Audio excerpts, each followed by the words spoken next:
Luciano Riccardo Ligabue was born in Correggio, Reggio Emilia, on March 13, 1960.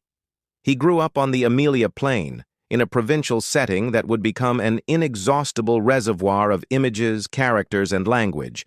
Village bars, straight roads scorching in summer, local radio stations, and rock and roll listened to late at night.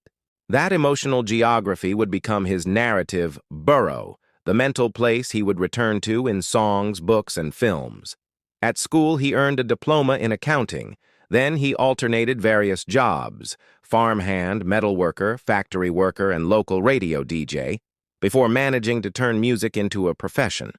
This trait, often recalled in biographies, marks his concrete ethic: little rhetoric, lots of discipline, and the conviction that rock can speak the language of ordinary people without losing its edge. His childhood was that of a provincial kid born during the baby boom, raised within hard-working families and cohesive communities. His youth and adolescence coincided with the years of his first bands and basement rehearsals, when the urge wasn't to yet a career, but the need to pick up a guitar and tell stories. With Ora Zero, a band of friends, he played gigs in clubs and halls across Emilia. There he honed his writing and stagecraft, learning that a good song first of all helps people gather. That long, stubborn apprenticeship trained him for artistic endurance. Success would arrive late, but when it did, he was ready. His spiritual growth, more interior than religious, unfolded through reading, auteur cinema, close observation of ordinary people, and a deeply human idea of possible redemption. His lyrics circle around identity and guilt, life's low blows and small salvations. I duri hanno due cuori, libera nos amalo, and those certain nights that create community. As an author, he soon broadened his scope.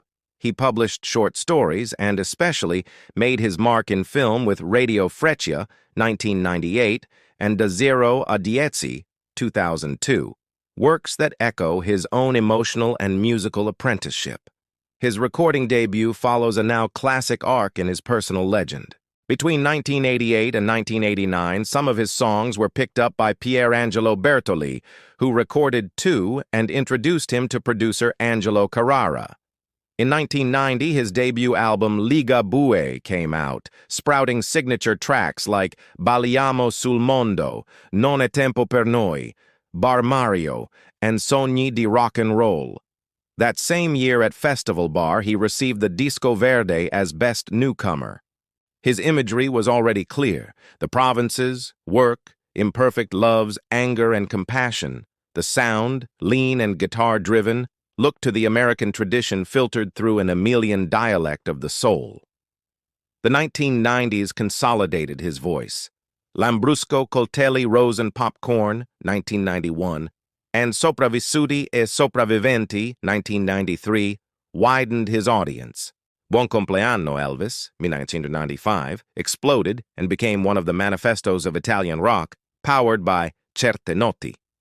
In 1997, the live album Su e giù da un palco captured his concert energy. Miss Mondo, 1999, opened a more bitter reflection on the times. Entering the 2000s, he alternated studio albums and massive tours. Nome e Cognome, 2005, Arrivederci, Mostro, 2010, Mondovisione, 2013, Made in Italy, 2016, Start, 2019, up to Dedicato a Noi, 2023, reaffirming his longevity and loyalty to his own lexicon. Now for stages, theaters, and major venues. His identity is that of a live animal. Clubs and theaters at the start, then arenas, multiple cycles at the Arena di Verona, memorable the 6 sold-out nights in 2013 with orchestra, and event concerts that became milestones. The name Campovolo, the airfield area in Reggio Emilia, became a synonym for generational gatherings. 2005, then a European record for tickets sold by a single artist. His successes aren't just numbers, but a continuity of audience and cultural impact. Some songs, Certe Notti, Il mio nome è mai più, with the supergroup featuring Giovanotti, and Pelù, Urlando contro il cielo, Piccola stella senza cielo, Tu sei lei, Niente Paura, have become fixtures of the Italian songbook. His tours fill stadiums and arenas. His work as a director-writer earned recognition and established him as a full-fledged storyteller. The hallmark remains the same, speaking as an equal to his audience, making emotional honesty a style.